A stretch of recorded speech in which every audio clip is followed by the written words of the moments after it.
नमस्कार दोस्तों, 1 दिसंबर 2024 से पूरे राजस्थान में 10 बड़े बदलाव लागू होने वाले हैं। साथ ही 1 दिसंबर 2024 से राजस्थान में कुछ नए नियम भी सरकार लागू करेगी। आपके पास भी राशन कार्ड है तो आपके लिए बड़ी अपडेट है। साथ ही अब इन लोगों के खाते में आएंगे 2 से 2,000 रुपए। उसके लिए आपको क्या करना होगा, आइए पूरी जानकारी जानते हैं। दोस्तों, आप भी राजस्थान के निवासी हैं तो इस वीडियो को लास्ट तक देखिए। सारी जानकारी काम की जानकारी है, जैसे किसानों के लिए कुछ जरूरी जानकारी है। दोस्तों, आप इस वीडियो को अभी राजस्थान के कौन से जिले से देख रहे हैं, उस जिले का नाम जरूर बताइए। दिसंबर महीने का पहला बदलाव है कि 1 दिसंबर से गैस सिलेंडर के दामों में बदलाव। हर महीने की 1 तारीख को एलपीजी की कीमत में बदलाव होता है। एलपीजी सिलेंडर की कीमतों के साथ साथ तेल बाजार की कंपनियां हर महीने air turbine fuel, ETF, CNG, PNG की कीमतों में संशोधन करती हैं। अक्टूबर में गैस कंपनियों ने 19 किलोग्राम वाले कमर्शियल एलपीजी सिलेंडर के दामों में 48 रुपए की बढ़ोतरी की थी, लेकिन घरेलू गैस सिलेंडर के दाम में कोई बदलाव नहीं किया था। इससे पहले अगस्त और सितंबर के महीने में भी कमर्शियल एलपीजी सिलेंडर के दाम में वृद्धि हुई थी। अगस्त महीने में 8 रुपए 50 पैसे तो सितंबर महीने में कमर्शियल एलपीजी सिलेंडर की कीमत में 39 रुपए की वृद्धि की गई थी। अब दिसंबर महीने में भी बदलाव की संभावना है। इसके अलावा दोस्तों, राशन कार्ड धारकों को केवाईसी करवाने की 31 दिसंबर लास्ट तारीख खाद्य विभाग ने सभी राशन कार्ड धारकों को केवाईसी करवाने को लेकर सूचना जारी कर दी है। सभी राशन कार्ड धारकों को ई केवाईसी अनिवार्य रूप से करवाना जरूरी है। जो राशन कार्ड धारक ई केवाईसी नहीं करवाएंगे, उनके राशन कार्ड कैंसिल कर दिए जाएंगे। बता दें, सरकार ने इसके लिए पहले 1 अक्टूबर तक की डेडलाइन दी थी, जिसे बाद में 1 नवंबर तक बढ़ा दिया गया था। तो वहीं अब यह डेडलाइन 1 दिसंबर तक के लिए है, यानी सभी राशन कार्ड धारकों को 1 जनवरी 2025 से पहले तक राशन कार्ड की केवाईसी करवा लेनी होगी, नहीं तो उन्हें फ्री राशन और कम कीमत पर राशन की सुविधा मिलना बंद हो जाएगी। साथ ही राजस्थान में खुलेंगे 1000 नए आंगनबाड़ी केंद्र। 14 दिसंबर तक शुरू हो जाएगा काम शुरू। राजस्थान में 1000 नए आंगनबाड़ी केंद्र खोले जाएंगे। इसके लिए महिला एवं बाल विकास विभाग के शासन सचिव महेंद्र सोनी ने आदेश जारी कर दिए हैं। सभी नए खोले जाने वाले आंगनबाड़ी केंद्रों का संचालन 14 दिसंबर तक शुरू हो जाएगा। इनके संचालन के लिए संबंधित जिले के महिला एवं बाल विकास विभाग के उप निदेशकों को निर्धारित स्थान पर इन्हें शुरू करने के निर्देश दिए गए हैं। जब तक इन स्वीकृत केंद्रों के लिए आंगनबाड़ी कार्यकर्ता और सहायक का चयन नहीं हो जाता, तब तक निकट के आंगनबाड़ी केंद्र की संचालिका को इसकी जिम्मेदारी दी जाएगी। नए खोले जाने वाले आंगनबाड़ी केंद्रों को खोले जाने से पहले संचालित हो रहे आंगनबाड़ी केंद्रों की परिधि, वार्ड का निर्धारण नए सिरे से किया जाएगा। इसके अलावा 1 दिसंबर से ओटीपी और मैसेज ट्रेसेबिलिटी के नए नियम लागू। टीआरआई ने टेलीकॉम कंपनियों को कमर्शियल मैसेज और ओटीपी, वन टाइम पासवर्ड की ट्रेसेबिलिटी लागू करने का निर्देश दिया है। इस फैसले की घोषणा अगस्त में की गई थी। पहले कंपनियों को यह नियम 31 अक्टूबर तक लागू करना था, लेकिन जियो, एयरटेल, वोडाफोन आइडिया और बीएसएनएल जैसी बड़ी कंपनियों की मांग पर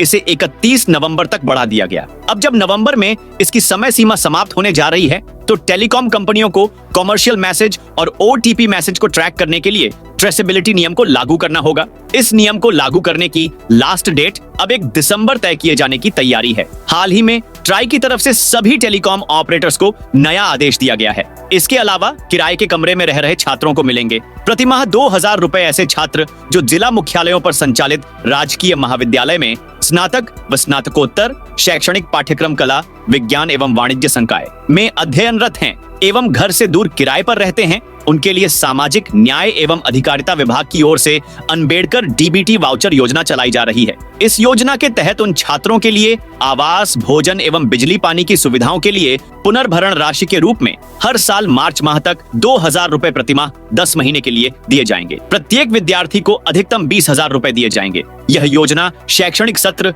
2024 से 25 से शुरू की गई है। आवेदन की अंतिम तिथि 30 नवंबर है। इसमें SSC, ST, OBC, MBC, EWS और माइनॉरिटी वर्ग के विद्यार्थी आवेदन कर सकते हैं। पूरे प्रदेश में चयन के आधार पर 5500 विद्यार्थियों को 10 माह के लिए इस योजना का लाभ मिल सकेगा। इसके अलावा दिसंबर महीने में कब कब बैंक बंद रहेंगे, उसके बारे में जाने की दिसंबर में कब कब बैंकों में हॉलिडे रहेगी, उसकी लिस्ट जाने तो है कि 1 दिसंबर को इस दिन विश्व एड्स दिवस है, जिसके कारण देश भर में बैंक बंद रहेंगे। 8 दिसंबर को रविवार के कारण देश भर में बैंक बंद रहेंगे। 10 दिसंबर को मानव अधिकार दिवस के कारण पूरे देश में बैंक बंद रहेंगे। 11 दिसंबर को यूनिसेफ जन्म दिवस के कारण पूरे देश में बैंक बंद रहेंगे। 14 दिसंबर को महीने का दूसरा शनिवार होने के कारण पूरे देश में बैंक बंद रहेंगे। 15 दिसंबर को पूरे देश के बैंक रविवार होने के कारण बंद रहेंगे। 25 दिसंबर को क्रिसमस के कारण पूरे देश में बैंक बंद रहेंगे। 26 दिसंबर को पूरे देश में बॉक्सिंग डे और क्वंजा के कारण बैंक बंद रहेंगे।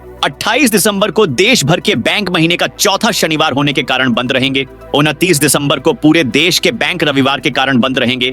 इसके अलावा SBI के क्रेडिट कार्ड के नियमों में होगा बदलाव। देश का सबसे बड़ा bank state bank of India SBI अब दिसंबर से क्रेडिट कार्ड के नियमों में बदलाव करने जा रहा है। 1 दिसंबर 2024 से उसके 48 credit cards digital gaming platform merchant से संबंधित ट्रांजैक्शन पर रिवॉर्ड पॉइंट्स नहीं देंगे। इसके पहले भी 1 नवंबर 2024 को कई नियम बदले गए थे, जिसमें SBI के क्रेडिट कार्ड के जरिए एक स्टेटमेंट साइकिल में 50,000 रुपए से ज्यादा के यूटिलिटी बिल पेमेंट पर 1% एक्स्ट्रा चार्ज लेने का फैसला शामिल है। हालांकि 50,000 रुपए के नीचे यूटिलिटी बिल पेमेंट पर कोई एक्स्ट्रा चार्ज नहीं लिया जाएगा। इसके अलावा एक्सिस बैंक के क्रेडिट कार्ड के नियम में बदलाव। एक्सिस बैंक भी 20 दिसंबर 2024 से क्रेडिट कार्ड के कुछ नए चार्ज लागू करने जा रहा है। इस नए चार्ज के तहत जब भी आप अपने ईज रिवॉर्ड्स या माइल्स का कैश रिडेम्पशन करेंगे तो आपको 99 रुपए और 18% GST चुकाना होगा। वहीं दूसरी ओर अगर आप इन पॉइंट्स को किसी माइलेज प्रोग्राम में ट्रांसफर करते हैं तो आपको 199 रुपए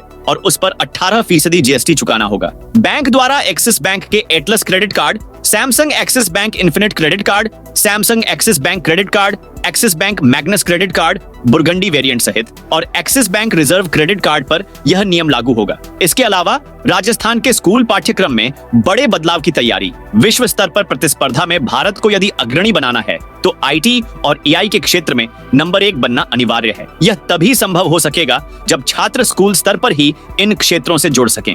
इसी दृष्टिकोण से राजस्थान में स्कूल शिक्षा के पाठ्यक्रम की व्यापक समीक्षा की जा रही है। सोमवार को पाठ्यक्रम समीक्षा समिति ने इस विषय पर मंथन किया और आने वाले महीने में अपनी रिपोर्ट सरकार को प्रस्तुत करेगी। इस रिपोर्ट के आधार पर कक्षा 1 से 12वीं तक के पाठ्यक्रम में आवश्यक बदलाव किए जाएंगे। इसके अलावा भरतपुर और डीग जिले में EKYC की मिली छूट। भरतपुर और डीग जिले में 6,64,065 बच्चे और वृद्ध जनों के लिए राहत की खबर है। अब उन्हें EKYC और LPG ID मैपिंग के लिए ई-मित्र और कलेक्ट्रेट में स्थित रसद विभाग के कार्यालय के चक्कर नहीं काटने होंगे। राज्य सरकार ने 0 से 5 और 5 से 10 साल तक के बच्चे और 70 से अधिक आयु के वृद्ध जनों इससे छूट दी है। इस संबंध में रसद विभाग के अधिकारियों को निर्देश जारी किए गए हैं। इसके अलावा 31 दिसंबर के बाद से ट्रेन नंबर के आगे से हटेगा 0। रेलवे बोर्ड के आदेश के बाद भोपाल मंडल ने यात्री ट्रेनों के आगे से 0 हटाने का निर्णय लिया है, जिसके बाद अब 1 जनवरी से सभी ट्रेनें नियमित नंबर के साथ चलेंगी। नियमित ट्रेन का दर्जा हटने के बाद